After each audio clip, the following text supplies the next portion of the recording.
has been nearly a century since Thomas Reimer last battled elven knights, but now that ancient evil has returned.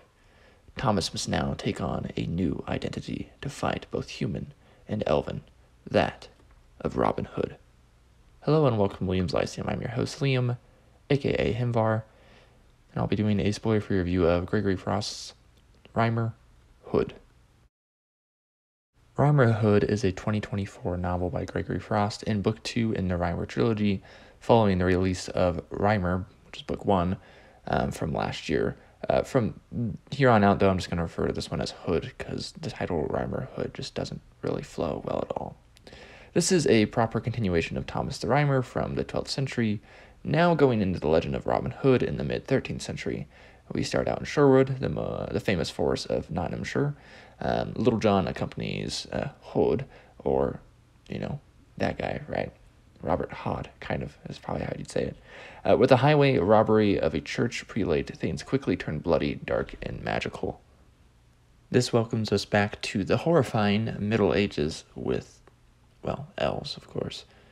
The parts are the Woodwoes, Nottingham, Sherwood, and the death of Robin Hood. Those are the names of them. And we get a couple flashbacks that take place closer to the first book. They are set in 1185 and 1207, respectively.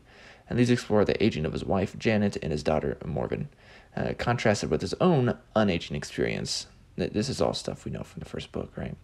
They also touch on his sister, though apparently crazed, right, and living at Cluny, quote unquote.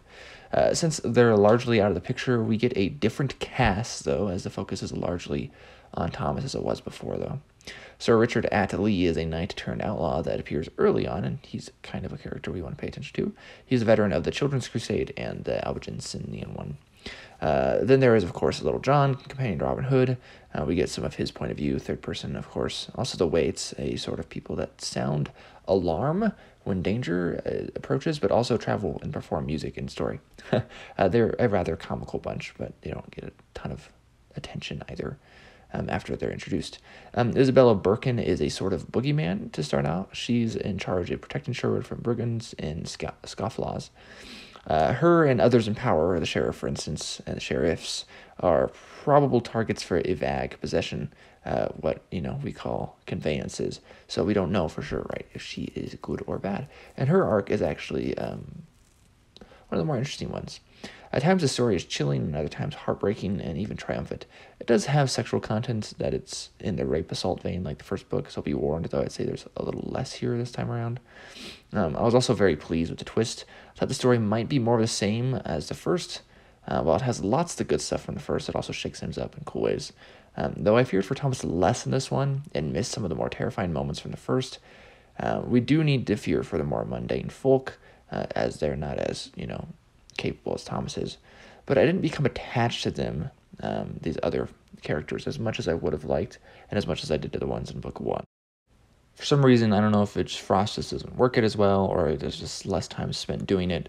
I just didn't really get attached to them as much. And so some of the characters will die, and I really just found myself not caring that much. Though the story is still entertaining, so there's that. This one is less otherworldly overall. Again, still enjoyable. It has a grander scope, a grander scale, a bit more epic. I read it very fast, right? So it's still very enjoyable. And I can't wait for Book 3. I'm going to guess it's more of a direct sequel, potentially, just based off where this one ends, though the next events could just be summarized in more flashbacks, or it might have something to do with Spencer's The Fairy Queen, if I were to just guess, since, it's a trilogy and Nick is, what she is, I guess. But would I recommend this, even though I didn't enjoy it as much as Reimer? Yes, I think I sure would. Get it. Anyways, Liam from Liam's Lyceum. I'll catch you next time.